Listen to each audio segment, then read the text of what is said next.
Alright guys, big video today. 3 things you absolutely should not do on eBay in the sports card hobby. So stay with me guys. We got some really important stuff we're going over today, both as a buyer and as a seller. Some things that you do not want to do. Okay, before we get started though, I do want to give another big thank you to everyone that has subscribed to the channel. We are getting so close to 1,000 subscribers and then hopefully well beyond that in 2023. I got a lot of big plans for next year, a lot of card shows and card shops that I want to go to bring you guys even more better content. If you do like these videos, please smash the like button, drop a comment down below. If you're ever interested in any of the stuff that's on the channel, please hit up my Instagram, Facebook, or eBay pages. I'm always posting cards available for sale on there, and I always try to put the link in the description below. If it's not down there, it is in the About section of my page. Thank you for checking out the video, and here we go. Let's jump in. Okay, look, if you want to be a great eBay seller, the number one thing that you cannot do is package your cards like shit. So we're going to take a look at an example of a card that I just received in the mail the other day and see exactly what you should not do. So take a look at this. This is a card that I just got the other day. It's a PSA 10 Tom Brady card that came, and just go ahead and check this out. All right, guys, let's see how this works out. As you can see, it looks like there's a nice cut going right through the city where I live. So let's see how this thing is. I feel like there's still a slab in here. This is a PSA slab of Tom Brady that I got from apparently the Flow Bros, or maybe they reused that. I'll have to double check, but I got this off of eBay. So it looks like there's a nice cut going through there, and then there's tape on top of it. So we'll see if somebody actually like took this out of the package or whatever. I don't know. All right, let's open it. Let's see what we got. This thing's been through it anyway. Fine. Yeah, Flow Bros. It does look like it's the right card, so we'll see. It is in bubble wrap. Oh, yeah. Oh, nice. Look at that, guys. Absolutely smashed to shit. Wow. Look at that. Thanks, USPS. Guys, I just want to point out, this is a really good reason why you never take a bubble mailer and just stick a slab in it and send it. Anytime that I sell a slab like this on eBay or whatever, I take additional bubble wrap and wrap this thing a couple of times so that there's like 3 or 4 layers of bubble wrap. You can also put a piece of cardboard on the front and the back and then bubble wrap it, or do the bubble wrap first and then put the cardboard, but you've got to put something else inside. USPS does not care. Look at that. That thing is completely smashed. This is ridiculous. Okay, this is just one example of a card that I received recently that was packaged very, very poorly. As you can see, one very thin piece of bubble wrap folded around the slab one time with a sticker put on there is not going to protect it inside of this bubble mailer. USPS, UPS, FedEx, doesn't matter what shipping service you use. I'm not going to single out one. They don't care. They're trying to get as many packages from point A to point B as quickly as possible, and they're throwing them around. They're putting them in bins. They're going through sorting machines. These things take a ton of abuse. If someone's paying you $50 or $60 for a card like this, you should not be packaging it like this, and especially for more expensive cards. But even cards like this, you should not be packaging it like this. This is awful. This, again, just one example. If you're sending individual single cards that are just going to be top loaded, put them in a penny sleeve, put them in a top loader, put it in a team bag, fold it over and seal it.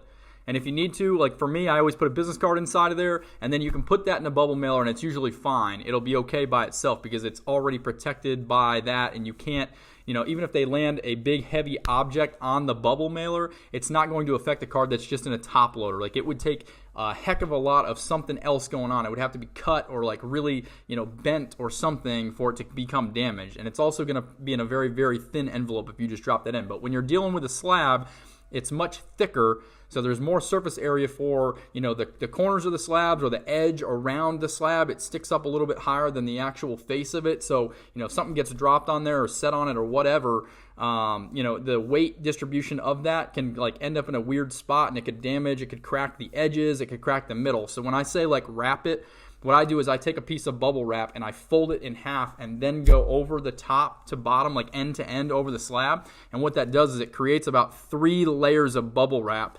together around the slab to actually give it some extra cushion and protect it. And then the cardboard is a good idea too because it's a hard surface in there just to protect it from any cracking or anything. But when you get that bubble wrap around there and create a thicker surface or a thicker layer around it, it makes it a lot better for traveling through the shipping service. So that is reason number one. Thing number one, not to do on eBay. So now for number two. All right, thing number two really, really frustrates me, and I'm sure it frustrates some of you that also sell your cards on eBay as well. And it's super, super annoying when people do this. So don't be this person. And there's a few reasons for it. We're going to go through those things right now. But reason number two, thing number two that you should not do if you're selling cards on eBay is undercutting other people's prices, especially when it comes to the rarer cards. Cards that are case hits, cards that are numbered to like 25 or less, things like that. I'm not talking about just base cards that you're listing on there or cards that move very cheap in like the $1 to $5 range. These are like the $100 to $200 cards that people are listing on eBay. I'll give you a good example of one that I have here. So I just ripped some absolute hobby boxes the other day for football and pulled a glass. So if you're familiar with these, it's a redemption card of a glass of Russell Wilson. So when I got this card, when I opened the box, there were only 2 cards listed of this card, this redemption card, listed on eBay. One was on an active auction at $150 with a day to go. So it was already at $150 and it was moving up. The other one that was listed on there was buy it now for $550 or best offer. Now $550, if you know anything about this card and about the kabooms and kind of where this price range is going to fall, $150 to $250 is probably pretty realistic for that card. $550 is a bit of a stretch, but when there's only 2 that are listed and when it's a case hit and it's a hard pull, you know, it's okay to field some offers, right? Start high and then kind of see what people offer you. So what I did with my card was I listed it at $250, which is about the price range where I expect that auction to finish, and did not allow anyone to make offers on it, hoping that it would sell for that full price. So people basically have 2 options if they want to buy that card. They can either bid on the card that's already at $150 and see where it ends, and then if that auction starts to approach $250 and maybe get to $275, they can buy mine at $250 for the same price or maybe slightly cheaper if that one goes over $250.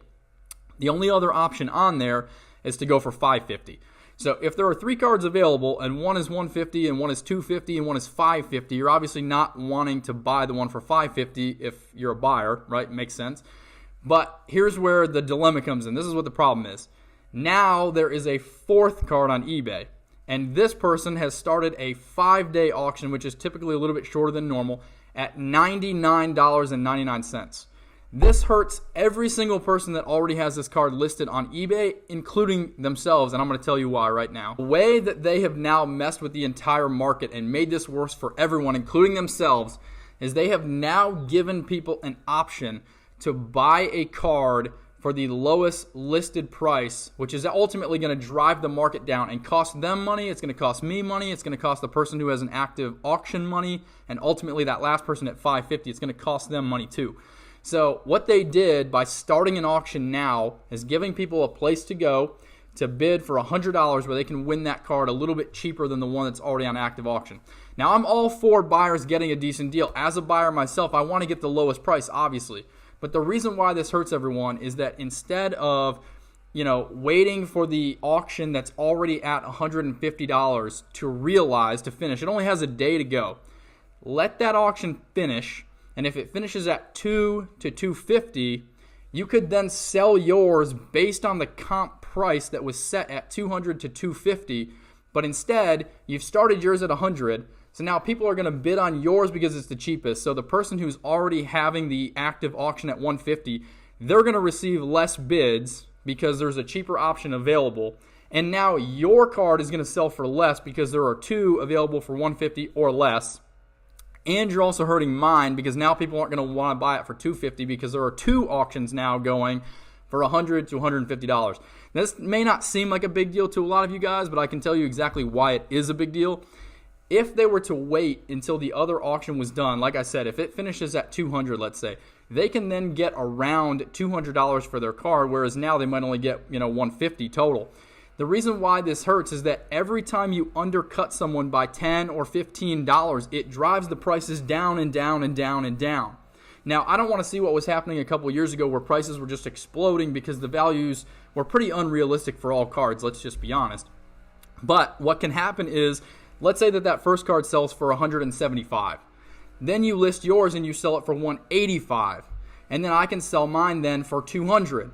We're seeing a gradual increase in card prices because they had the patience to wait and see what happened with the first couple of sales before they undercut everyone. So prices will slowly and gradually increase, which is great for everyone. It's great for the person who gets it at 175 to see it then jump to 185 and then jump to 200 and then jump to 205. We're going to see slight gradual increases, which is what we actually want in the overall sports card market. So it actually will help us increase those values instead of undercutting every single time. I could give you another example, but I feel like I'm rambling on, so I'm not going to, because I had this happen with another George Pickens booklet out of 25 where the guy just kept lowering his price to $25 less than mine every time I would decrease mine. So I ended up running a 99-cent auction to say screw it, and it went for $100. But what I'm saying is if you just keep undercutting people, you're actually driving the market down and you're costing yourself more money on cards that are like a case hit and out of 25 and low numbered, when there's no point for that. There's only a finite number of these, so why not wait for that price to realize, and then once it does that, sell yours for about the same. Might be $10 less, might be $10 more, but it's going to be more than what you're going to get when you start at $50 or $100 less than where the other ones are. So you're costing yourself, you're costing me, you're costing everyone in the market. And like I said, even that buyer who gets the first auction, let's say they buy it at $150. If the next one is listed for $160 and someone else has to buy it for that because that's the only one available and that's the cheapest, their card has just gone up $10 in value, which is a huge win for them on a $150 card. I mean, that's almost 10% already starting out. So it's good for everyone to see those incremental increases. So stop undercutting people. And that is the second thing that you should not do on eBay. Okay, there's one more tiny little thing that I'm going to throw in here also before we get to thing number 3. This one's also just kind of like a little irritation that I see on eBay. Stop putting in the item description or in the title eBay 1 of 1 or 1 of 1 / 10 out of 25 because it's the only 10 out of 25. We know it's stupid. Okay, it's not going to work. You're only going to trick someone into buying something. That's not the way you want to create a sale. You want to have a genuine sale where you put an item up and it sells for the value based on the condition and what the card is. You don't need to trick someone into thinking that it's more rare than it is by saying that it's the only one listed on eBay, therefore it's an eBay 1 of 1 and other things. That's just kind of irritating. Stop doing that stuff. It's really dumb. Thing number 3. This is a big one, and this is for the eBay buyers out there. If you are a buyer on eBay, I cannot stress this enough. Do not place a bid or make an offer on something that you do not intend to buy. If you're not going to pay for that item right after you've purchased it or after the seller accepts your offer, do not make the offer and do not place the bid. I don't care if your account has like 5 things of feedback and you're trying to shill bid something intentionally, or if you've got 2,000 things of feedback and you say that my kid accidentally sat on my computer and it placed a bid. I don't know what happened. Don't bid on something if you're not going to buy it. I don't care as an eBay seller if you buy a card for $30 and then cancel it right away, because I can relist it and I can resell it, but you're wasting my time and my effort and you're just hurting everyone that's involved, right? The person who was the second highest bidder on there, let's say that an item sells for $35 to you, but you have no intention to pay for it. The person who was bidding at $25 right before you might really want that card for their collection. I would rather sell it to them for $25 than to you for $30 and then have you cancel it and then I have to relist and go back through the whole process. It hurts me because I could have just made the sale with the collector who actually wants the card for less money, and that would make me more satisfied knowing that they got the card they wanted for a little bit less. And then that also helps me to make the sale right then so that they don't have to look on eBay for other cards. Maybe they'll buy it from someone else before I have the chance to relist it and get it back on eBay. There's a number of things that can go wrong from this, but if you have no intention to buy a card, don't buy it. You're not doing anyone favors by trying to bid things up to $75 when it might only be worth $50. I would rather sell it the first time around for less. Like I said, I would rather take less money knowing that it's going to someone who appreciates the card, who wants the card, than have to go through this whole hassle and this whole pain. I don't care if you have the card and you're trying to drive the comp up. Doing that for one card in this market or one card at a time is not going to help you that much. Okay, if you've got a card that's like you think it's worth $100 but it's only selling for $50 and you try to shill bid one up or create like a fake auction price for one card so you can make $25, you're a bum. You shouldn't be doing this. You shouldn't be on eBay at all. You need to find some other way to make money because that's absolutely ridiculous. Prices are what they are. You know, things get slower this time of the year, prices come down. The market was already at an all-time high. Like, you just need to let things lie. Let them be what they are, okay? If a card sells now for $30 that was selling for $100, it's selling for $30. That's what the current market is. Like, nobody was complaining when prices were going up like crazy and they were turning $30, $40, $50 cards into $100, $125. Now that it's going the other way, everyone's got these like slimy, greasy ways of like trying to make an extra $10 or $20 per card. Like, it is what it is. You're going to take a loss on some cards. You know, cards aren't going to sell for what they were selling for before. I mean, there's some super rare stuff that is valuable that's still probably going to sell around the same as what it was. But if it's just like 99% of the stuff that's available that's out there, that's done. It's over with. So prices are coming down. They are what they are. Just accept it. Let the true collectors come in and buy cards for a little bit less than what you think their value is so that they can get a good deal. Let them buy these cards. I mean, it's just ridiculous. So that's the third thing that you should not do on eBay. Please do not do these. I am going to link some more videos here. So again, if you guys like this stuff, I really appreciate you checking it out. There's a thing here to subscribe and another thing with some videos to watch. Trying really, really hard to get to 1,000 subscribers as soon as possible. Was trying to do it by the end of the year. Not quite sure if we're going to get there, but it is December. We're going to try to make one more push. So thank you guys, and I will catch you next time.